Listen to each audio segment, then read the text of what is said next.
முதல்ல இந்தியா வந்து ரோட்டாக்களை போட்டு எரிச்சு பெண்களை நிர்மாணப்படுத்தி ஊர்வலம் எல்லாம் கொண்டு போய் அது ஒரு மாதிரி ஒழிச்சு கட்டியாச்சு. அதுக்கப்புறம் அவங்க ஒரு தெளிவான முடிவுக்கு வராங்க, இந்த இனப்பகையை நல்லா மூட்டி விடுவோம். தனிச்சிங்கள சட்டம் இருக்கிறதுக்கு முன்னால இந்த யாழ்ப்பாணத்தை சேர்ந்த இந்த உயர் சாதி வெள்ளாளர் எல்லாரும் வந்து ஆங்கிலத்துல தான் படிச்ச, தமிழ்ல அப்ப படிச்சவேன்னு சொல்ல முடியாது. ஆங்கிலத்துல படிச்சு ஆங்கிலத்திலே எழுதி ஆங்கில புலமையிடம் இருந்தவன். அப்ப எல்லாம் அதான் தமிழ் தேசிய எழுச்சிய முன்னெடுக்கல. உனக்கு வேலை வேணுமோ தமிழ்கிட்ட பறிச்சது, உனக்கு ஆஸ்பத்திரி வேணுமோ தமிழ்கிட்ட பறிச்சது. சிங்களம் கொண்டு வந்தோடனே அவைக்கு பிரச்சனையா போச்சு. அந்த நேரம் தான் அவ தமிழ் தேசிய எழுச்சியை கையில் எடுக்கிறேன்னு சொல்ற ஒரு விஷயத்த சொல்லுவேன் இல்லையா? அதாவது இவர்கள் கண்ட இந்த தேசியம்ன்றது எப்போதும் ஏகாதிபத்தியம் இவங்களோட பிரச்சனையை தீர்த்து வைக்கும். ஏகாதிபத்தியத்துக்கும் தேசிய விடுதலைக்கும் இருக்கிற முரணை இது ஒரு நாளும் விளங்கிக் கொள்ள. இதே மாதிரிதான் ஈழ விடுதலை போராட்டத்திலும் விடுதலை புலிகள் மக்களை கேடயங்களாக பயன்படுத்தினார்கள், மக்களை கொலை செய்தார்கள். இன்றும் கூட குருந்தூர் மலையில மக்கள் நீதிக்காக போராடி சட்டத்தினூடாக நீதியை பெற்று அந்த நீதி அமலாக்கப்படையில்லை, பெற்ற நீதி அமலாக்கப்படையில்லை. இல்லை, இஸ்ரேல் யூதர்கள் மாதிரி தமிழர்களும் ஒன்றுபட்டிருந்து ஈழத்தை வென்றெடுக்க வேண்டும் என்றது இல்லை. என்ன பிரச்சனை இருக்கு? ஷியா பிரிவு சுனி பிரிவு போன்ற உள்விட்டு ரகசியங்களை பாவிச்சு டிவைட் அண்ட் ரூலை பாவிச்சு கனவே தங்களோட பக்கம் எடுத்துடுது அமெரிக்கா வளர்ப்பினாதான் இஸ்ரேல். அப்ப நீங்க சும்மா மொட்டத்திலைக்கும் முழங்காலுக்கும் முடிச்சு போடக்கூடாது. டயஸ்போரா பொறுத்த வரைக்கும், புலம்பெயர் தேசத்துல பொறுத்த வரைக்கும் இங்க இருக்க அமைப்புகளுக்கு லொபியிங் செய்யறதும் இங்க இருக்கிற அரசாங்கங்கள் பின்னுக்கு போறதும் தான் முக்கியமான செயற்பாடுகளாக இருக்கு. உங்கள் இமயமலையே கனவு காணலாம், ஆனா நீங்க இருக்கிற இடம் கீழ்மலை. வணக்கம் வரலண்ணே. வணக்கம் தம்பி. இப்போ அன்றைக்கு இதுக்கு முதல்ல பலஸ்தீனம், ஈரான், இஸ்ரேல் பிரச்சனையை தொடர்பாக காய்ச்சிருந்தோம். ஈழத்தமிழர்களுக்கும் இந்த பலஸ்தீன தொடர்பான போராட்டத்துக்கும் நீண்ட ஒரு வரலாறு, ஈழ போராட்ட வரலாற்றிலேயே பலஸ்தீனத்தினுடைய பங்கு அளப்பரியதா இருந்திருக்கு. எப்படி தமிழ்நாடு ஒரு பின்தளமா இருந்திருக்கோ அது மாதிரி பலஸ்தீன போராளிகளும் வந்து ஈழ போராட்ட வரலாற்றின் ஆரம்பத்துல மிகப்பெரிய பங்கு செலுத்தி இருக்கணும். அது ஒரு முக்கியமான விஷயமா இருந்திருக்கு. ஆனால் இன்றைக்கு பார்க்க போனா ஈழத்தமிழர்கள் மத்தியில இந்த நிலைப்பாடு, இந்த பலஸ்தீன தொடர்பான நிலைப்பாடு எப்படி இருக்குன்னு பார்க்க வேண்டிய ஒரு சூழ்நிலை இருக்கு. ஏனென்றா தாயகத்துல இது தொடர்பாக பெரிய அளவில் ஒரு மக்கள் மத்தியில் ஒரு பிரச்சாரம் நடக்குது, மக்கள் மத்தியில் ஒரு பெரிய ஆதரவு தளம் இருக்குதா என்பது வெளிப்படையாக தெரியல. அங்க கட்சிகளும் இயக்கங்களும் இதை பெரிதளவில் இந்த பிரச்சனை உலகந்தளாவிய இந்த பிரச்சனையே பெரிய அளவில் அங்க கலைக்கிற மாதிரியும் தெரியல. டயஸ்போரா பொறுத்த வரைக்கும், புலம்பெயர் தேசத்துல பொறுத்த வரைக்கும் இங்க இருக்க அமைப்புகளுக்கு என்ன சொல்ற லொபியிங் செய்யறதும் இங்க இருக்கிற அரசாங்கங்கள் பின்னுக்கு போறதும் தான் முக்கியமான செயற்பாடுகளாக இருக்கு. மக்கள் மத்தியில இதை பிரச்சாரப்படுத்துறதோ அல்லது பலஸ்தீனத்துக்கு ஒரு ஆதரவு நிலைப்பாடு ஆக செயற்படுறதோ பெரிய அளவு தெரியல. சில அமைப்புகள், போராட்ட இயக்கங்கள் செயற்படுதுதான். அப்ப ஒரு ரெண்டு பிரிவா இந்த மாதிரி இருக்குன்னு சொல்லலாம். ஈழம், பலஸ்தீனம், இந்த ரெண்டு பிரச்சனையும் நீங்க வரலாறு போல தெரியும், எப்படி பாக்குறீங்க? கொஞ்சம் பின்னுக்கு போயிருந்து சொல்ல துவங்கணும். ஆரம்பாட்டத்தில், ஈழத்தின் ஆரம்பாட்டத்தில். ஆனா நல்ல கதை, மிக சுவாரஸ்யமான கதை. முதல் இந்த ஈழ பிரச்சனைன்றது மேடைகளுக்கு வந்தது வாக்கு பொறுக்கிற ஒரு வழியாத்தான். வாக்கு பொறுக்கிற ஒரு வழியா வந்த போது சிங்களம் என்ற தோல்ல சிறப்பு தைக்க வேணும் என்று மங்கியக்கா முழங்குவா. ஆண்ட தலைமுறை மங்கியக்கான்றது அமலிங்க மனுஷி. அவதான் அந்த நேரத்தில் ஒரு மிகப்பெரிய ஒரு பேச்சாளர். காலத்துல ஃபேமஸா வந்த பொட்டண்ண கிட்டண்ண எல்லாம் அந்த பேச்சை கேட்டு விரல பிளேட்டால கீறி மேடையிலேயே பொட்டு வச்சு வளர்ந்தாக்க. அதாவது ஒரு விதமான ஒரு உணர்ச்சி பிளம்பு அப்படின்னு வைங்க. அப்படி இருக்கேக்கல இந்த காலகட்டத்தில், அதாவது இந்த 48, 58 காலகட்டங்கள்ல 2 ட்ராக் அங்க ஓடிக்கொண்டிருந்தது. ஒரு ட்ராக் அங்கட சுந்தரலிங்கன்னு ஓடினவர் அடங்கா தமிழன் சொன்னவர். கோயில் குளம் நல்லது எல்லாம் உயர் சாதியினருக்கு, ஆனால் தமிழீழம் வேணும் என்றும் அவர் சொன்னவர். அப்ப அந்த தமிழீழமும் உயர் சாதிக்கு தான், வெள்ளாளருக்கு தான். ஆனால் விஷயம் தெரிஞ்சாக்கள் சொன்னவர் இந்த சாதி மண்ணாங்கட்டி போன்ற தேசியத்துக்கு முந்திய கூறுகளை உடைச்சாத்தான் தேசியம் பெறும் என்று சொன்னவர். ஆனா அப்படி விளப்பமா கதைக்கிறது எங்க ஊர்ல விடுறையில தெரியும் தானே. கணக்க கதைக்கணும், சீனாவை பார்த்து கதைக்கணும், மொஸ்கோவை பார்த்து கதைக்கணும், மொஸ்கோல மழை பெய்தா இங்க குடை பிடிக்கணும் என்றெல்லாம் கிண்டல் அடிப்பினோம். அப்ப இப்படி இருக்கேக்கல ஒரு பக்கத்துல சாதி போராட்டம் அந்த ட்ராக் ஓட துவங்கிட்டது. சனம் அதுக்கு பின்னால திரளவும் துவங்கிட்டு கம்யூனிஸ்ட் அந்த போராட்டங்களை முன்னணி நடத்தி கம்யூனிஸ்ட் கட்சி, சீன கம்யூனிஸ்ட் கட்சி, சண்முகதாசன் பிரிவு, ஆலய பிரவேசம் வேணும், தேநீர் கடையில தனி கோலைகள் இருக்க கூடாது, மனுஷனா நடத்த வேணும், சிரட்டைகளை தண்ணி கொடுக்க கூடாது, வீட்டுக்கு வேலை செய்ய வந்தவனை மனுஷனா மதிக்கணும், தோட்டத்துக்கு வேலை செய்ய வந்தவனை போட்டு மிதிக்க கூடாது, நபிகள் சொன்ன மாதிரி வேர்வை காய முதல் கூலி கொடுக்கணும், இப்படி காய்க்க துவங்கிட்டாங்க. நம்ம அவங்களுக்கு இந்த வெள்ளாள பெருந்தைகளுக்கு இது பிடிக்கல. அப்ப பிரச்சனை துவங்கிட்டு, அப்ப ஆலய பிரவேசம் என்று வெளிக்கிட்டு போனால் அடங்கா தமிழன் தமிழத்துக்காக அவர் அகிம்சை வழியிலான் போராடினவர். ஆனால் தன் சொந்த தமிழர்கள் ஆலயம் பிரவேசம் செய்ய வேணும் என்று வந்தபோது அந்த குண்டுகளை கட்டி கொண்டு போய் தான் கோயிலுக்குள்ள நின்றார். மாவட்டபுரம் அவர் குண்டோட நிற்கிறார். ஆனா வெளியில நின்றவங்களும் சும்மா நிக்கல, அவங்களும் கட்டுத்துவ நின்றவங்க. ஆக மொத்தத்தில முதல் எங்கட மண்ணில இந்த வெள்ளக்காரன் வெளியேறினதுக்கு பிறகு வந்த ஆயுத போராட்டமே சாதி ஒழிப்பு போராட்டம். அப்ப இந்த சாதி ஒழிப்பு போராட்டம் ஒரு வேகத்துல போய் அது ஒரு கட்டத்துல பல வெற்றிகளை கண்டு அதுக்கு மேல என்ன செய்கிறது என்று தெரியாமல் நின்றுட்டுது. இதுல பெரிய கவிஞர்கள் உருவானவ, பெரிய எழுத்தாளர்கள் உருவானவ, பிற்காலத்துல இன்றைக்கும் தமிழிந்த எங்கட ஈழத்தமிழிந்த ஜெயகாந்தன் அல்லது மாபெரும் எழுத்தாளர் என்று கருதப்படுற டேனியல் போன்ற கவிஞர் நாவேந்தன், அவர் புலிகளே இணைஞ்சிருந்தவர் போன்ற பலர் இந்த சாதி எதிர்ப்பு போராட்டத்துக்கெல்லாம் வெளியில வெறியினோம். அப்ப இப்படி போய்க்குள்ள இந்த தமிழீழ விடுதலை போராட்டம் கோரி மேடையில பேசி கொண்டிருந்த ஆக்கள் இந்த சின்ன படிப்புள்ளைகளை தங்களுக்கு தேர்தல் நேரத்துல வாக்கு பொறுக்கிறதுக்கு அல்லது மக்கள் மத்தியில போய் பிரச்சாரம் செய்யறதுக்கு, என்னோட சில நாயக்கர் கொழும்பிலான் இருப்பார் பெரும்பாலான நேரம், தேர்தலுக்கு ஒரு மாதத்துக்கு முதல் கணக்கா வந்து தெல்லிப்பழ வீட்டுல குந்துவார். குந்தின பிறகு ஒரு கொட்டில போட்டு கட்சி ஆபீஸ்ன்னு சொல்லுவாங்க. அந்த கட்சி ஆபீஸ்ல வேலை இல்லாத ஒரு படித்த படிப்புள்ளிகளும் நீர் இருக்கிற மாதிரி 4 பேர் வேலை குந்துவாங்க. குந்தி அவர் தொண்டர்கள் ஆவினம். அப்புறம் இந்த தொண்டர்களுக்கு அரசியல்வாதிகள் அல்லது இந்த கோட்டா வர்ற கோமக்கள், இந்த அலுமினிய கோட்டா, சடுவச்சட்டி கோட்டா, அந்த அரசாங்கத்திட்ட கோட்டா வாங்குறதுக்காக இந்த இருக்கிற முதலாளிமார் இருக்கிறது தானே. இப்ப இன்றைக்கு முதலாளிமார் போய் நிக்க இல்லையா, இப்ப ரம்பாண்ட புருஷன் அவை போய் நிக்கிற மாதிரி. அப்ப இந்த முதலாளி மாதிரி வைக்க காசை குடிப்பினோம். ஏனண்டா இவ வென்று தேர்தலில் வென்று கொழும்புக்கு போனாத்தான் அங்க சிங்கள தரவு முதலாளியோட பேசி கேக்கில 45% உனக்கு, சரி 15 எனக்கு, இதுல மெட்டாக்களுக்கும் கொடுக்கணும், மலையாளத்துக்கு கொடுக்கணும் என்று இந்த கேக்க எப்படி வெட்டுறது என்று சொல்லி வெல்லு உக்கிரமா சண்டை பிடிப்பினோம். ஆரம்பத்துல எப்படி சண்டை பிடிக்கல, பொன்னம்பலத்தார் கொழும்பில இருந்தான் சண்டை பிடிக்கிறவர். அவர் யாழ்ப்பாணத்தை பக்கமே வர மாட்டார். அவர் பிசி லோயர், அவர் ராணி வழக்குரைஞர், அவர் ஊழல்ல மாட்டுப்பட்ட கருணாநிதிக்காக தமிழகத்துக்கு போவார், மலேசியாவில் இருக்கிற ரப்பர் தோட்டத்தை பார்க்க போவார். இப்படி அவர் பிசி. அவர் யாழ்ப்பாணம் வந்தாலே தேர்தலுக்கு வரார், ஒரு அத்தி பூத்த மாதிரி தான் பெறுவார். தேர்தல் வந்தால் அவர் வருவார். செல்வநாயத்தாரும் அதுதான். ஆனால் செல்வநாயத்தார் ஜிஜிகிட்ட இருந்து பிரிஞ்ச போது சொல்றார், மலைய மக்களிட வாக்குரிமையை பறிச்சதை கண்டிச்சுத்தான் நான் இந்த தமிழரசு கட்சியை ஆரம்பிச்சேன் என்று சொல்றேன். ஆனால் தமிழரசு கட்சியை பதிஞ்சது பெடரல் பார்ட்டி என்று. ஆரம்பத்திலே ஒரு பொய்யோட அந்த கட்சி பிறக்குது. பேர்லயே ஒரு சுத்துமாத்து. அதுவும் இலங்கை தமிழரசு கட்சி. அனைத்து இந்திய அண்ணா திராவிட முன்னேற்ற கழகம் மாதிரி இலங்கை தமிழரசு கட்சி. மலைய மக்களுக்காக ஒரு நாளும் மக்களை திரட்டி போராட இல்லை. அவ கட்டதுதான் அவைய கப்பல் ஏத்தி தோணியில் ஏத்தி இந்தியாவுக்கு அனுப்பினதான் அவை இந்தியாவில நீலகிரியிலிருந்து ஊட்டி வர கொண்டு போய் விட்டதான். எப்படி இருக்கேக்கல பொன்னம்பலம் தலைமையிலான காங்கிரஸ்ல இருந்து பிரிஞ்சு இன்னொரு கட்சியை தொடங்குறதுக்காண்டி தான் இது வந்தது. ஜிஜி பொன்னம்பலம் பிரச்சனையை சாட்டா வச்சு கொண்டது.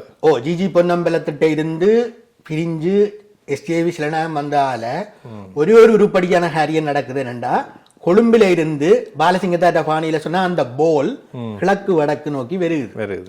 வந்ததுக்கும் எஸ்டிஏவி காரணம் இல்ல, சொல்லிஞ்செல்வர் ராயதுரை, மற்றது கோப்பாய் ஹோமன் என்று அழைக்கப்பட்ட வன்னியசிங்கம் போல கொஞ்சம் நடைமுறை தொண்டர்கள் புறப்பட்டு கிழக்கு வடக்கண்ட அலைஞ்சு திரிஞ்சு தமிழன் உண்டாயிருக்கவனும், அவன் கிழக்கு வடக்கு ஒரு தமிழன் தாயகம், இது குளக்கோட்டன் காட்டின குளம், இது சங்கிலியன் வட்டின மேன, இப்படி கழிச்சு ஒரு மாதிரி ஜனங்களை உசுப்பேத்தி ஒரு வழிக்கு கொண்டறியணும்.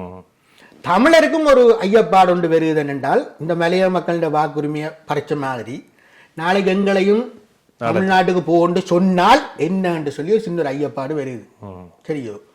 அது தவிர இந்த 1956 வந்த தனிச்சிங்கள சட்டம், இந்த உடையார் மணியாரன் இந்த மாதிரி இந்த கந்தூர் உத்தியோகம் பார்த்த கனவேற்ற வேலையெல்லாம் கலாட்டி விட்டு கனவேர் வலிக்கிட்டு அப்பவே ராணி சரணம் பண்ணி இங்க வந்துடணும். குயின்ஸ் கவுன்சில் வந்துடணும். எஸ், குயின்ஸ் கவுன்சிலுக்கு வந்து விம்பிள்டன்ல வீடு வாங்கி செட்டில் ஆயிடணும். அப்ப மிச்சம் இருக்கிறவ அங்க இருந்த ஒரு மாதிரி சிங்களவனோட அப்படி ஒரு மாதிரி இழுபட்டு கொண்டு அவ பெருசா தமிழரசு கட்சியோ இல்ல இந்த இவ கதைச்ச தமிழ் தேசியத்தையோ அவன் நம்ப இல்லை. அப்படி இருக்கேக்கல இந்த இளம்படிகள் இருக்கணுமல்லோ, நான் சொன்ன முதல் போய் இந்த வாக்குச்சாவடியில நின்று ஆக்கள் இருக்கணுமல்லோ, இவையில ஒரு 4-5 பேர் போய் நின்ற வேண்டாம், 2 பேருக்கு வேலை அடைக்கும், மிச்ச பேர் ரோட்ல.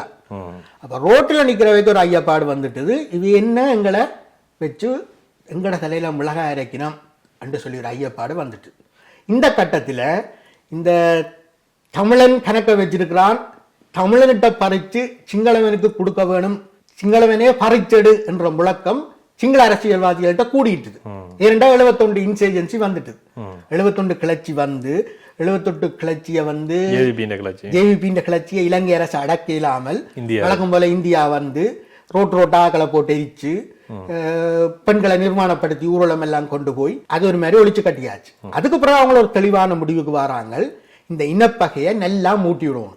உனக்கு வேலை வேணுமோ தமிழன்கிட்ட பறிச்சடு, உனக்கு ஆஸ்பத்திரி வேணுமோ தமிழன்கிட்ட பறிச்சடு, இப்படியே தமிழனை காட்டி விட அதுக்கு பிறகு வந்த மாவெளி குடியேற்ற திட்டமா இருந்தாலும் சரி, அல்லது கழனி கங்கை அபிவிருத்தி திட்டமா இருந்தாலும் சரி, அல்லது இப்ப வந்திருக்கிற உமா ஓயா திட்டமா இருந்தாலும் சரி, அப்படியே அந்த 6,000 இடம் எல்லாம் யாருக்கு சிங்கள நாட்டுல காணி இல்லையோ, யாருக்கு அங்க கிரிமினல் குற்றம் இருக்குதோ, யார் அங்க ஊர்ல ஒழுங்கா இல்லையோ அவைய கொண்டு வந்து குடியேற்ற ஒரு அளவிலா போச்சு. அப்ப இதை பார்த்து தமிழர்களும் கொஞ்சம் கொஞ்சமா உஷாராயிக்கணும். தமிழ் தேசிய எழுச்சி இன்னொரு பக்கம் பெறுது. அது எப்படி பெறுகுது என்றால், இல்ல அதுக்கு முன்னால நீங்க இந்த தனிச்சிங்கள சட்டத்தை சொல்லும் போது சொல்லினோம், தனிச்சிங்கள சட்டம் இருக்கிறதுக்கு முன்னால இந்த யாழ்ப்பாணத்தை சேர்ந்த இந்த உயர் சாதி வெள்ளாளர் எல்லாரும் வந்து ஆங்கிலத்துல தான் படிச்ச, தமிழ்ல அப்ப படிச்சவன்னு சொல்ல முடியாது, ஆங்கிலத்துல படிச்சு ஆங்கிலத்திலே எழுதி ஆங்கில புலமையிடம் இருந்தவ. அப்ப எல்லாம் அவன் தமிழ் தேசிய எழுச்சிய முன்னெடுக்கல. எப்ப அவைக்கு பிரச்சனை வருதுன்னா தனிச்சிங்கள சட்டம் கொண்டு வந்தா அவைக்கு சிங்களம் தெரியாது, ஆங்கிலம் தெரியும், அவைக்கு தமிழும் பெருசா. இப்ப செல்வநாயகத்துக்கு எல்லாம் தமிழ் எழுத தெரியாதுன்னு சொல்லிவிடும், மலேசியாலாம் பிறந்தார். அப்ப அப்படியானவைக்கு அப்ப பிரச்சனை இருக்கு. ஆங்கிலம் இருக்கும் போது அவைக்கு தெரியும் பிரச்சனை இருக்குல்ல, சிங்களம் கொண்டு வந்தோடனே அவைக்கு பிரச்சனையா போச்சு. அந்த நேரம் தான் அவ தமிழ் தேசிய எழுச்சியை கையில் எடுக்கிறேன்னு சொல்ற ஒரு விஷயத்த சொல்லுவேன் இல்லையா? அது மட்டும் இல்ல, 2 விஷயத்துல இவ இங்கிலீஷ்காரனோட நல்ல சந்தோஷமா தான் இருந்தவ. இப்ப கிட்டத்துல இந்த லண்டன்ல ஒரு சொந்தக்கார ஆக்களோரால் கல்வெட்டு அடிச்சவ. அதுல ஒரு வரி வரும் என்றால், எங்களுடைய தந்தையார் ராணி மீது பெற்றுக்கொண்ட காரணமாக இங்கிலாந்து ராணுவத்தில் 2ஆம் போர் காலத்தில் இணைந்து கொண்டார். இதை விட இன்னொரு விஷயம், உணர்ச்சி கவிஞர் நாங்கள் கொண்டாடுறோம் இல்லோ காசி ஆனந்தன், இவற்ற பாட்டுகளுக்குள்ள நீங்கள் போய் பார்த்தீங்கள் என்றால், தமிழா நீ பேசுவது தமிழா, அன்பு குழந்தையை பேபி என்றாய், அன்பு தாயை மம்மி என்றாய் என்றெல்லாம் பாடுவேன். அப்படி பாடினா இவர் ஆங்கிலத்துல சரியான வெறுப்பா இருக்கிறார், தமிழை ப்ரொமோட் பண்றார் என்று நினைப்பீங்கள். ஆனா இது ஒரு மொழி வரி என்ற அளவில் மட்டும்தான் நிற்கும்.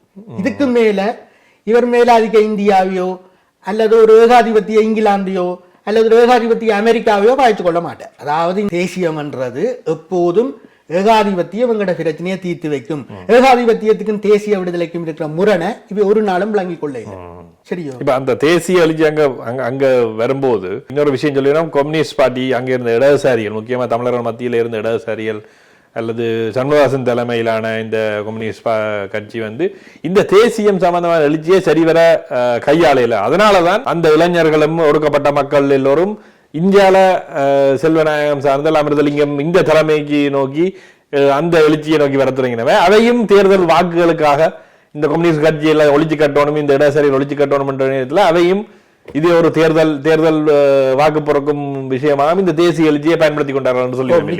நிச்சயமா அவ வந்து ஒரு காவும் இடதுசாரிகள் என்று சொல்லப்படுறவ, அது பீட்டர் கெனமன், கொல்வினாடி சில்லா தலைமையிலான சமசமாய கட்சியா இருக்கலாம், அல்லது கம்யூனிஸ்ட் கட்சியா இருக்கலாம், சீன கம்யூனிஸ்ட் கட்சியா இருக்கலாம், ஒருவருக்குமே இந்த தேசிய இனங்களின் சுய உரிமை என்ற விவகாரம் விளங்கவும் இல்லை. சண்முகதாசன் ஐபிகே பிரிக்கைகளையும் பகிரங்கமா சொன்னவர், மாகாண சபைகள் ஊடாகவும் இனப்பிரச்சனை தீர்க்கப்படலாம் என்று. இது வைக்கி கிடைச்ச ஒரு வாய்ப்பு. இந்த தேசியம் பேசிய சிங்களவென்ற தோல்ல செருப்பு தக்க வழிகிட்ட கோஷ்டிக்கு இது ஒரு நல்ல வாய்ப்பு. ஆனால் இந்த கோஷ்டி எங்க பிடிபடுது என்றால், இந்த கோஷ்டி ஒவ்வொருக்காவும் தமிழீழம் என்று சொல்லி போட்டு கொழும்புக்கு போய் தங்களுக்கு தேவையான சலுகைகள், கோட்டாள், பிள்ளவுட்டிகள், மச்சான் மாமி எல்லாருக்கும் வேலை வாங்கி கொண்டு வீட்டை வந்துடும். அப்ப அடுத்த எலெக்ஷன் வரைக்கும் சனம் தங்கடவாடு, இவ தங்கடவாடு. அப்ப இந்த இளைஞர் பேரவை என்று இந்த வாக்கு சேகரிக்க புறப்பட்ட இளைஞர் கோஷ்டி இருக்கல்லோ, அதுல இப்ப காசி ஆனந்தன் இருந்தவர், வன்னி ஆனந்தன் இருந்தவர், மாவேசேனராயா இருந்தவர், இவைகளுக்கு பின்னால சத்தியசீலன், அவைகளை விட முக்கியமா முதல் இணைந்த வடக்கு கிழக்கு முதல்வர் வரதாய பெருமாள் இருந்தவர். அவர் இந்திய ஒரு புத்திஜீவி என்று கருதப்பட்டவர். உண்மையாவே அந்த ஆளுக்கு எழுத வாசிக்க தெரியும், தேசிய இனங்களின் சுயநிர்மேண்டா என்னென்று தெரியும். அது மாதிரி கிறிஸ்தோபர் பிரான்சிஸ் அரவிந்தன் பிற்காலத்தில் ஒரு மிகவும் அறியப்பட்ட கவிஞராகவும் இருந்தவர். டிபி அரவிந்தன் சொல்லுவாங்க. ஈரோஸ் அமைப்பின் ஸ்தாபகர்கள் ஒருத்தர் இருந்தவர். இவையால் அதுக்குள்ள அடிச்சு பிடிச்சு வெளியில வெறியினோம். கிட்டத்தட்ட இவைய வெளியில போட்ட வெளியில ஆயுத போராட்டத்தை நோக்கி நகர்றீங்க. ஆயுத போராட்டத்தை நோக்கி நகரம் முதல் தமிழீழ விடுதலை கழகம் ஆரம்பிக்கணும். அந்த தமிழீழ விடுதலை கழகத்துக்கு தான் வேலை செய்த வங்கியை திறந்து விட்டவர் தான் பிற்கால ஈரோஸ் தலைவர்களில் ஒருவரான வேலுப்பிள்ளை பாலகுமார். அப்ப இந்த ட்ராக் படி ஓடிக்கொண்டிருக்கல லண்டன்ல இருந்து ஒருத்தர் அங்க போய் இறங்குறார். அவர் தான் இளையதம்பி ரத்னசவாதி. அவர் தான் இந்த பலஸ்தீனம் என்ற விஷயத்தை அங்க கொண்டு போய் இளைஞர்களுக்கு பயிற்சி வழங்கப்படும். இந்த பயிற்சிகளின் ஊடாக நீங்கள் ஒரு பலஸ்தீனத்தில் பயிற்சி வழங்கப்படும். அதன் ஊடாக நீங்கள் அந்த பயிற்சியை கிரகித்து ஒரு விடுதலை இராணுவத்தை பண்ணை திட்டங்களை அறிமுகப்படுத்தி அதன் ஊடாக நீங்கள் அமைக்க வேண்டும் என்றது அவற்றை வழிகாட்டலா இருக்குது. அவர் மலையாளத்தையும் சேர்த்து ஈழத்துக்குள்ள கொண்டாரார். அது போதும் சரியென்றுதான் எந்த அளவுக்கு கொஞ்சம் பேர் நினைக்கிறோம். இப்படியெல்லாம் நடக்குது. அப்ப இப்படியெல்லாம் நடக்கதான் எந்தெந்த இயக்கங்கள் முக்கியமா பலஸ்தீனத்தை நோக்கி போன கட்டத்தில் அங்க தமிழீழ விடுதலை புலிகளும் ஈழப்புரட்சி அமைப்புன்ற ஈரோஸும் தான் இருக்குது. அப்ப ஈரோஸில் இருந்து ஒரு 2-3 பேர், புலிகள்ல இருந்து ஒரு 2-3 பேர். இந்த ஐயற்ற குறிப்புகளின்படி பிரபாரணனை பாஸ்போர்ட் இல்ல, ராவணனைக்கும் பாஸ்போர்ட் இல்லை, இல்லாட்டியாவையும் போயிருப்பிடும். இப்படி இருந்தது. பண்ண திட்டங்கள் நடத்தப்பட்டது. ஜோயின் கேம்ப் இப்படி சீனாவிலையும் நடந்தது. சீனாவிலையும் கோமிந்தாங்குக்கும் சீன கம்யூனிஸ்ட் கட்சிக்கும் சுன்யாட்சன் காலத்தில் இணைந்த பண்ணை திட்டங்கள், இணைந்த பயிற்சி முகாம்கள் சோவியத் யூனியன் தோழர் ஜோசப் ஸ்டாலின் உதவியில நடந்தது. ஸோ இப்படி நடந்து இப்படி ஒன்று போய் கொண்டிருக்கல பிறகு விடுதலை புலிகளை பொறுத்த வரைக்கும், குறிப்பாக விடுதலை புலிகளின் தலைவர் வேலுப்பிள்ளை பிரபாகரன் இந்த விஷயங்களை விட மண்ணில பயிற்சி, மண்ணில ஒரு இராணுவத்தை கட்டுவது, சொந்த காலில் சொந்த பலத்தில் தங்கி நிற்பது என்றது அந்த கூட ஒரு தன்னுடைய ஒரு ப்ரிஃபரபிள் மெதடா ஒரு தன்னுடைய கண்டுபிடிப்பா அந்த செய்யுது. இவையிடம் இந்த பயிற்சி முடிஞ்சு திரும்ப போய் சிதறம் வாங்கி கல்யாணம் செய்கிற நிலவரத்தில் இருந்ததே தவிர இதை ஒரு இராணுவமாக வளர்த்தெடுப்பதிலேயோ அல்லது தொடர்ந்து ஏற்படுத்தப்பட்ட குடியேற்றங்களையோ அல்லது இராணுவ முகாம்களையோ தடுத்து நிறுத்தவோ அல்லது மக்களை திரட்டியேனும் இதற்கு எதிராக போராடுற பலஸ்தீனத்தில் இண்டிஃபாடா நடந்த மாதிரி செய்கிற அளவுக்கோ இவைக்கும் ஒரு அர்ப்பணிப்பு உணர்வோ அல்லது ஒரு பெரிய ஆற்றலோ இருக்கே இல்லை போய் வந்த மெட்டாங்களுக்கு. ஆனா அப்புறம் ஒரு விஷயம் நடக்குது. இந்த ஈழப்புரட்சி அமைப்பிலிருந்து பிரிஞ்சு, ஈழப்புரட்சி அமைப்பு ஈரோஸின் செயற்பாடின்மை காரணமாக பிரிந்த இளைஞர்களான பத்மநாபா, அவை அப்பவே மாணவர் அமைப்பின் தலைவர்கள் பத்மநாபா, இன்றைய சுரேஷ் பிரேமச்சந்திரன், டாக்லஸ் தேவானந்தா போன்றோர் ஒரு கெஸ் என்ற பெயரில் ஒரு மாணவர் அமைப்பை துவங்கினோம். இந்த மாணவர் அமைப்பை துவங்கினவை லண்டன்லையும் இந்தியாவிலையும் இருந்தாலும் இதற்காக ஈழத்தில் இருந்தவ, குறிப்பா திருநாக்கரசு ஸ்ரீதரன் என்று அறியப்படுறவர், கவிஞர் செழியன் போன்ற ஆட்கள் இதுக்கு தீவிரமா இயங்கினோம். அப்ப அங்கே ஒரு தீவிரமான மாணவர் இயக்கம் ஒன்று புறப்பட்டுட்டு, அப்ப இந்த மாணவர் இயக்கம் புறப்பட்டால் இதுவும் ஒரு புலிகள் செய்யாத ஒரு காரியத்தை செய்யுது என்றால் மக்களை திரட்டி பொதுக்கூட்டங்கள் அமைக்குது, ஊர்வலங்கள் நடத்துது. அப்படி ஒரு புதுவிதமான ஒரு அத்தியாயத்தை துவக்கி விடுது. அரசாங்கம் இதையும் சும்மா விட இல்லை. பிரதான பேச்சாளர்களை கைது செய்து, குறிப்பா டேவிட்சனை கைது செய்து ஜெயிலில் போடுவது, அவர் சிறையிலிருந்து மீண்ட போது மக்கள் அவருக்கு ஒரு பெரிய வரவேற்பு கொடுக்கணும். இப்படியெல்லாம் நடக்கல இந்த திருநெல்வேலி தாக்குதல் நடக்குது. இந்த 83ஆம் ஆண்டு கலவரம் வருகிறது. இந்த கலவரம் வந்த பிறகு இப்படி தன்னெழுச்சியாக ஒரு மக்கள் இயக்கம் வந்து அது இடது வலது என்று பிரிந்து இரண்டு பக்கமும் ஒரு இராணுவ அமைப்புகள் தோன்றி விடுவதை தடுக்க ஒரு லொத்தர் பரிசு மாதிரி இந்தியா தலையிட்டு எல்லோருக்கும் இராணுவ பயிற்சி அளிக்குது. அப்ப இந்த இராணுவ பயிற்சி அளித்த போது முக்கியமாக அதிகம் ஒளிபரப்பப்பட்ட பாடல் வாருங்கள் எல்லோரும் வானில் ஒன்றாக கூடி டெலோவில் சேருங்கள் என்பது. அதனை மக்கள் வாருங்கள் எல்லோரும் வேனில் ஒன்றாக ஏறி டெலோவில் சேருங்கள் என்று மாற்றியும் பாடினார்கள். அதனால இந்த செயலிழந்திருந்த ஈரோஸ் இயக்கம் திரும்ப செயற்பாடான இயக்கமாக மாறுகிறது. டெலோ சபாரட்னம் மிகவும் புகழ்பெற்ற மனிதராக மாறுகிறார். இப்படி எல்லாம் நடக்குது. இந்த கட்டத்துல பலஸ்தீனத்தோட தொடர்பு வச்சிருந்த பத்மநாபா தமிழ்நாடு வட்டாரத்தை பொறுத்தவரையில் அல்லது இந்தியா வட்டாரத்தை பொறுத்தவரையில் இந்திய விடுதலை இயக்கங்களோடு தொடர்புடைய ஒரு நக்சலைட் என்று தான் கருதப்பட்டார். இது போல பல போராட்ட தலைவர்கள், குறிப்பாக 6 பேர் தேடப்பட்ட போது போஸ்டர் ஒட்டப்பட்டவர்கள் ஒருவரான நாராசா, இப்படி பலர் இந்திய அரசுக்கு எதிராக இந்திய மக்களின் விடுதலைக்காக போராடுபவர்களோடு இணையக்கூடியவர்கள் என்ற சந்தேக லிஸ்ட்லாம் இருந்தது. ஆனால் பிறகு இது போன போக்கில அல்லது விடுதலை புலிகள் தொடர்ந்து முன்னோறி கொண்டிருந்த இராணுவத்தை எதிர்த்து தற்காப்பு சமர் அல்லது இராணுவத்தோட நேருக்கு நேர் அடிபட்டு ஒரு கட்டத்தில் விடுதலை புலிகளின் பிரச்சாரம் என்றது தாக்குதல் தான் அவங்க பிரச்சாரம் என்று மாறுது. இதுக்கு ஈடு கொடுக்க யாராலும் முடியல. இதுக்கு பல பல உள்வீட்டு பிரச்சனைகள், பல குறிப்பாக சொன்னால் EPRLF தான் அதிக உறுப்பினர்களை கொண்ட இயக்கமாக இருந்தது. அது செய்த 2 தாக்குதல்களும் ஒரு தாக்குதல் கேரனர் நேவி கேம்பை அடிக்க போனவ. அதுல சின்னவன் பலஸ்தீனத்துல பயிற்சி பெற்ற முதல் மோட்டார் தொழில்நுட்பத்தை ஈழத்தில அறிமுகப்படுத்தினவர் போறார். ஆனால் பரிதாபமாக தோற்று வருகினம்.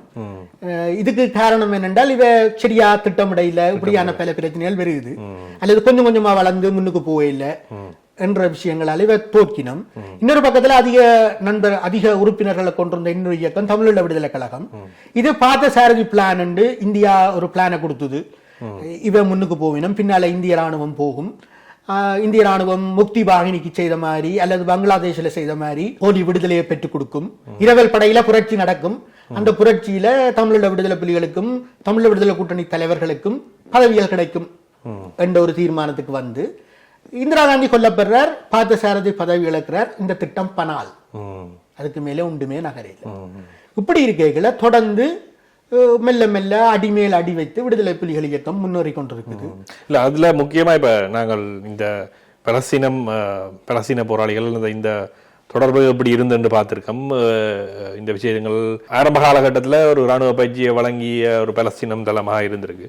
இப்போ இன்றைக்கு நாங்கள் பார்க்கும்போது ஈழத்திலே ஈழ மக்கள் அல்லது ஈழம் தொடர்பான ஈழத்திலிருந்து வெளியேறிய வசிக்கிற மக்கள் எல்லோருக்கும் இது பலஸ்தீனம் தொடர்பான பார்வை எப்படி இருக்குது? ஏன்னு சொன்னால் ஈழ போராட்டம் நடக்கைகள் என்னென்ன விஷயங்கள் எல்லாம் சொல்லப்பட்டதோ இன்றைக்கு அதுதான் பலஸ்தீனம் தொடர்பாக நீங்க அப்படியே பார்க்கலாம்.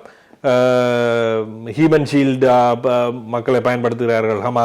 ஹமாஸ் ஒரு தீவிரவாத இயக்கம்.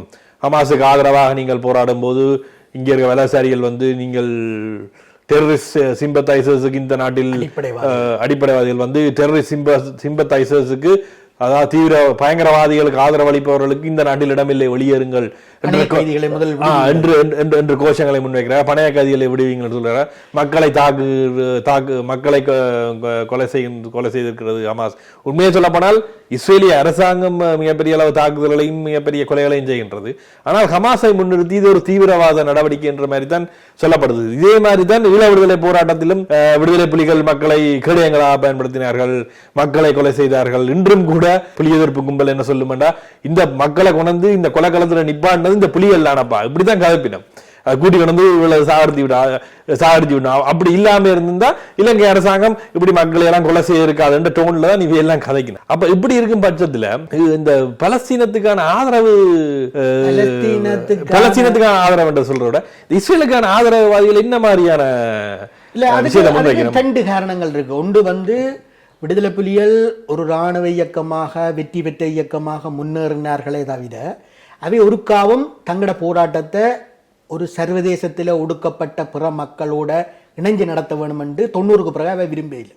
குறிப்பா 90க்கு பிறகு எங்களுடைய பலத்தை நாங்கள் நிரூபிக்கும் போது அமெரிக்க மாமன் அங்கீகரிப்பான், அதுதான் அவைண்ட ஓட்டம். மற்ற பக்கத்துல பலஸ்தீன விடுதலை எங்கட ஊர்ல செல்வாக்கிழக்க காரணம் பலஸ்தீனத்துல பயிற்சி பெற்று வந்த ஒருதனும் அங்க பெரிசா ஆமியை எதிர்த்து நின்று சுட இல்லை. சனம் ஆர் சுட்டானோ என்றுதான் பார்க்கும், ஆர் தடுப்புக்கு இடையமாக தன்னை காத்தான் என்றுதான் பார்க்கும். சோ அதுல இவ செல்வா கலந்து போச்சிடும். மற்ற பக்கத்துல இன்னொரு விஷயம் நடக்குது. இதே காலக பகுதியில பலஸ்தீன விடுதலை இயக்கத்தில் இணைந்திருந்த ஃபத்தா, பலஸ்தீன கம்யூனிஸ்ட் கட்சி, டெமோக்ராட்டிக் பலஸ்தீனியன் மூமெண்ட், மற்றது PFLP என்று அழைக்கப்பட்ட டாக்டர் ஹமாஸ் தலைமையிலான PFLP இவையும் செல்வாக்கிழந்து போச்சிடும். உண்மையா 2 இண்டிஃபாடாவுக்கும் மக்கள் திரண்டெழுந்து கற்களும் கவன் கற்களுமாக ஆயுதமேந்தி போராடின 2 இண்டிஃபாடாவுக்கும் இந்த இயக்கங்கள் உண்மையா தலைமை. இவ வெளிநாட்டுல வெளிநாட்டுல இருந்து அறிக்கை விட்டது. அங்க மக்கள் தொடர்ந்து நசுக்கப்பட்டு கொண்டிருந்தார்கள். அதை எதிர்த்து மக்கள் தெருவுக்கு வந்தார்கள். இது எங்கட ஊர்லயும் நடக்க வலிக்கிட்டது. ஆனா அது இன்னும் ஒரு முழுமை வர இல்லை. இரண்டாவது ஒரு சில இடங்கள்ல பொக்கெட்டா நடக்குது. ஒரு தையீட்டியில அல்லது இன்னொரு இடத்துல அப்படி சம்பூர்ல இப்படி நடக்குது. சம்பூர் பண்றது அப்படி சில இடங்கள்ல வெற்றி, சில இடங்கள்ல தோல்வி. சரி, இப்ப குருந்தூர் மேலையில மக்கள் நீதிக்காக போராடி சட்டத்தினூடாக நீதியை பெற்று அந்த நீதி அமலாக்கப்படையில பெற்ற நீதி அமலாக்கப்படையில இப்படி ஏமாற்றங்களும் தொடர்ச்சியான போராட்டங்களுமா எங்கட இது போகுது. ஆனா பலஸ்தீனத்தின் மீது இஸ்ரேல் தொடுத்த ஒடுக்குமுறை என்றது ஒரு விஷயத்துல ஒட்டுமே எங்களை மாதிரி திறந்த வழி சிறைச்சால. ஆனா அவங்க கேஸ் கொடுக்க மாட்டாங்க, எலக்ட்ரிசிட்டியும் தாங்கள்லாம் கொடுப்பாங்க, சாப்பாடு சப்ளையும் கிழமைக்கு இத்தனை லொரி என்ற ஒரு கணக்கு வச்சிருப்பாங்க. சில விட அவங்க மூட் அவுட்டா போனா அதுல கொஞ்சத்தை குறைப்பாங்க. இப்படி ஒரு ஒரு ஒரு நரக வாழ்க்கையை தான் நாங்க கொடுத்தவங்க. ஆனா மக்களும் பலஸ்தீன மக்களும் தங்களுக்கு கிடைச்ச, அதாவது சுற்றவரை இருக்கிற நிறைய மத்திய கிழக்கு நாடுகள்ல ஷியா பிரிவு சுனி பிரிவு போன்ற உள்விட்டு ரகசியங்களை பாவிச்சு டிவைட் அண்ட் ரூலை பாவிச்சு கனவேரை தங்களோட பக்கம் எடுத்துட்டு அமெரிக்கா அந்த வளர்ப்பினால்தான் இஸ்ரேலுக்கு அங்க கணக்க சோடி குட்டினாலெல்லாம் வளர்த்து விட்டாச்சு. ஆனாலும் இந்த மக்கள் பலஸ்தீன மக்கள் தீரமுடன் தங்களுக்கண்டு சில புதகுலிகளை அல்லது ஒரு புதகுலி பின்னல்களை உருவாக்கி அண்டர் கிரவுண்ட் நெட்வொர்க் உருவாக்கி அதை ஒரு எக்கனாமிக் கொரிடோரா மாத்தி தேசமாயிட்டு அதை இன்னைக்கு பொறுக்கே இல்லை. இல்ல இங்கே இப்ப இஸ்ரேல் மீதான ஆதரவு சக்திகள் இருக்கிற ஈழத்தமிழர்களே இஸ்ரேல் மீதான ஆதரவா இருக்கிற சொல்ற விஷயம் வந்து ஹமாஸ் ஒரு தீவிரவாத இயக்கம் அங்கு அந்த விஷயம் நடைபெறுதானே. இப்ப இஸ்ரேலில் இருக்க சாதாரண மக்களை கடத்தப்படுவதும் அவர்கள் கொல்லப்படுவதும் நடக்குது. எப்படி பாக்குறீங்க? இந்த வகுப்பில் என்னோட படிச்ச ஒரு ஃப்ரெண்ட் இருக்கிறார். அவர் எங்கட வகுப்பில இருந்து முதல் வகுப்பில் எங்கட பேட்ச் வந்து 82 O level பேட்ச். எங்கட பேட்ச்ல இருந்து தான் கூட பெரிய இயக்கத்துக்கு போனவர். அவர் தான் முதல் புலிக்கு போனவர், காயப்பட்டவர். அவர் சொல்லுவார் பணைய கைதிகளை குடிச்சு போட்டு கதை எண்ணுவார். இந்த விடுதலை புலிகளுடைய போராட்ட மரபில் இந்த பணைய கைதிகளை பிடிச்சு வச்சிருக்கிறதோ அல்லது வந்து ஒரு ஆளை ஒரு மைந்தாவின் மகனை கடத்தி வச்சு கொண்டு கப்பம் கேட்கிறதோ இல்லை. அப்ப அதை கொஞ்சம் ஒரு தங்களுக்கு பொருத்தம் இல்லாத ஒரு ஒரு ஒரு சர்வதேசம் கொஞ்சம் ரசிக்காதுன்ற விஷயங்களை கொஞ்சம் வெறுப்பா பாக்கினோம். மற்ற பக்கத்துல இன்னொரு பிரச்சனையும் இருக்கு. என்னன்னா இந்த பலஸ்தீன இயக்கங்கள் வந்து இப்படியான காரியங்களை செய்யறதுக்கு முக்கியமான ஆதரவு வந்து இப்போ வேறொரு விதமா அவைக்கு கிடைச்சிட்டுது. அதாவது 90 மட்டும் உலகம் பைபோலரா 2 துருவங்களா இருந்தது. அந்த ரெட்ட துருவ நிலை திரும்ப வந்துட்டுது. அந்த ரெட்ட துருவ நிலையை பலஸ்தீன மக்கள் மிக சாதுரியமா தங்களுக்கு ஏற்ற மாதிரி பாவிக்கணும். நிறைய இழப்புகளை சந்திக்கணும். ஆனா வழக்கத்துக்கு மாறா கிட்டத்தட்ட ஒரு 75 ஆண்டு காலமா குறைந்தபட்சம் 50 வருஷமா இஸ்ரேலியர் அடித்தார்கள், பலஸ்தீனியர்கள் வாங்கினார்கள் என்றுதான் வரலாறா இருந்தது. அவர்கள் லெபனானுக்கு துரத்தி அடிக்கப்பட்டார்கள், ஜோர்டானில் இருந்து துரத்தி அடிக்கப்பட்டார்கள் என்றுதான் நாங்கள் படிச்சிருக்கிறோம், கேள்விப்பட்டிருக்கிறோம். ஆனா இந்த முறை அவர்கள் ஊடுருவி தாக்கினார்கள்.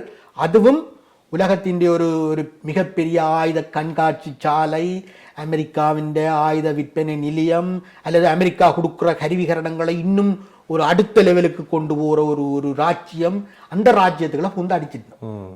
அந்த அடிச்சதுதான் மிகப்பெரிய அடியாக வைக்கிருக்கு. அப்ப இந்த அடியை அடிச்சவன் பரம்பரையே இருக்கக்கூடாதுன்றதுல நெட்டன்யாகு தெளிவா இருக்கிறார். ஏனென்றால் அப்பத்தான் இஸ்ரேலுக்கு முதல் போட போறவன் இன்வெஸ்டர்ஸ் கான்பிடன்ஸ் உயர்வா இருக்கும். இல்லாட்டியாவும் பயப்படுவான், காசை கொண்டே அங்க கூட பயப்படுவான். இப்ப பாருங்க, காசை கொண்டு போய் போட எங்கட ஊர்ல ரம்பாண்ட புருஷன் போனவர் கீரிமலைக்கு போக அங்க உறுதி காணிக்காரன் வந்து நிற்கிறான். ரெண்டா உறுதி காணிக்காரன் இருக்கிறதுக்காக ஜனாதிபதி மாளிகை கட்டுப்பட்டுது. பிரச்சனையா போச்சு. பொன்னாவளியில காணிய வித்தவர் தமிழரசு கட்சியால், தமிழரசு கட்சியின் தேர்தல் விஞ்ஞாபனத்திலே இருக்குது பொன்னாவளியில ஒரு சிமெண்ட் கோர்பரேஷன் திறப்பம் உண்டு. கடைசி நேரம் அதை என்று காட்ட டக்ளஸ் தேவானந்தா டக்ளஸ் தேவானந்தா ஒரு மிக மரியாதையாக திருப்பி அனுப்பப்பட்டார். இப்படி ஜனங்கள் வந்து இப்பவும் என்னத்தை பார்க்கும்டா, இந்த ஃபாரின் டைரக்ட் இன்வெஸ்ட்மெண்ட் வருகிறது என்றால் இது யாருக்கு சேவை செய்ய போகுது? இப்போ ஒரு துறைமுகத்தில் இருக்கிற தொழிலாளர் யோசிப்பினம் எத்தனை பேர் அவங்க வேலையெல்லாம் பண்ணுவாங்க. ஏஐ தொழில்நுட்பத்தை கொண்டு வந்தாங்க, எத்தனை பேருக்கு வேலையெல்லாம் போகும். இப்படித்தான் வயிறு வசிக்கிறவன் யோசிப்பான். இங்க இருக்கிறவனுக்கு அதை பற்றி பெருசா பிரயோசனம் இல்லை. ஆனா இங்கேயும் வேலையெல்லாம் போகுது, அங்கேயும் வேலையெல்லாம் போகுது. அப்ப இது சம்பந்தமான ஒரு நீட்சியில எங்கட என்ன சொல்றது, மெத்தப்படித்த யாழ்ப்பாணிகள் இந்த கனவாக எப்பவும் ஜூத கனவு தான் இருந்தது. இந்த ஜூத கனவுன்றது நீங்க கணக்கு ஒன்றும் யோசிக்க தேவையில்லை. சரத்குமார் படத்துல 3 ஆசீன்ல பஸ்ல ஏறி 6 ஆசீன்ல 2-3 பஸ்ல வந்து இறங்குவார். அதேதான் சடசடன்னு முன் வர்றது இல்ல. இஸ்ரேல் யூதர்கள் மாதிரி தமிழர்களும் ஒன்றுபட்டிருந்து ஈழத்தை வென்றெடுக்க வேண்டும் என்றது இல்ல. என்ன பிரச்சனை இருக்கு? அதுல ஒரு பிரச்சனையும் இல்ல. அப்படி நடந்தால் எனக்கும் சந்தோஷம் தான். இரண்டா யூதர்கள் 1ஆம் உலக போருக்கு முதலே அவங்க உலகம் முழுக்க பல்வேறு வியாபார மையங்களை கட்டுப்படுத்துறவே இருந்தவன். முதல் ரஷ்ய புரட்சி வெடிச்ச எண்ணெய் கிணறு கூட ரொச்சாய் குடும்பத்துக்கு தான் சொந்தமா இருந்தது. அப்ப நீங்கள் சும்மா மொட்டத்திலைக்கும் முழங்காலுக்கும் முடிச்சு போடக்கூடாது. இல்ல இளத்தவனெல்லாம் அப்படி எண்ணெய் குதங்களை வாங்கலாம் தானே, அப்படித்தானே சொல்லிடும். நீங்கள் இமயமலையே கனவு காணலாம், ஆனா நீங்க இருக்கிற இடம் கீரிமலை என்ன இல்ல, எல்லாம் மேல தானே, எல்லாம் மேல எல்லாம் கனவு. ஆனா வந்து கொஞ்சம் நடைமுறை யதார்த்தம் ஒன்று இருக்குது. ஒடுக்கப்பட்டவனோட ஒடுக்கப்பட்டவன் தான் சேருவான், முதலாளி சேர மாட்டான். இவன் நச்சு கொண்டிருந்தவ அமெரிக்கா தங்களை அங்கீகரிக்க போகுது. அப்ப எல்லாரும் கேட்டவை இவ பேச்சுவார்த்தை போய்க்கல கனசனம் திருப்பி கேட்டது ஈராக்குக்குள்ள போற அமெரிக்காக்காரன் ஆப்கானிஸ்தானத்துக்குள்ள போற அமெரிக்காரன் உங்களுக்கு மட்டுமே நின்று விடுதலை தருவாருண்டா இப்படி என்ன நீங்க காட்டுக்குள்ள இருந்து போராடும் கொண்டு கோவிச்சு கொண்டு போயிடணும். பிறகு என்ன நடந்தது? ஒபாமா வந்து சொன்னான் தம்பியவ ஆயுத போருட்டும் மரியாதையா சென நடைவோம். அப்ப என்ன செய்யுங்கள்? இதுக்கு பிறகு என்ன செய்கிறீர்கள்? அமெரிக்கா வந்து விடுதலை தரும், ஐநா விடுதலை தரும். ஐநா காரணம் அவங்களோட சண்டையை பார்க்கவே இல்லை. சாட்சியம் இல்லாத போரை உருவாக்க மிகவும் ஒத்துழைச்ச தரப்பு தான் ஐநா தரப்பு. அப்ப பிறகு என்ன கனவு காண முடியும் உங்களால? நீங்கள் கனவான்ற பார்த்து பக்கத்து வீட்டுக்காரன் சிரிக்க கூடாது. அப்துல் கலாம் சொல்லி கனவு காணணும் நினைக்கிறேன். பாப்போம், நாங்கள் தொடர்ச்சியா பேசணும். இன்னொரு சந்தர்ப்பத்திலையும் பேசலாம். என்ன நிச்சயமா கண்டிடம் எல்லாம் கலப்போம். நன்றி அருண். நன்றி.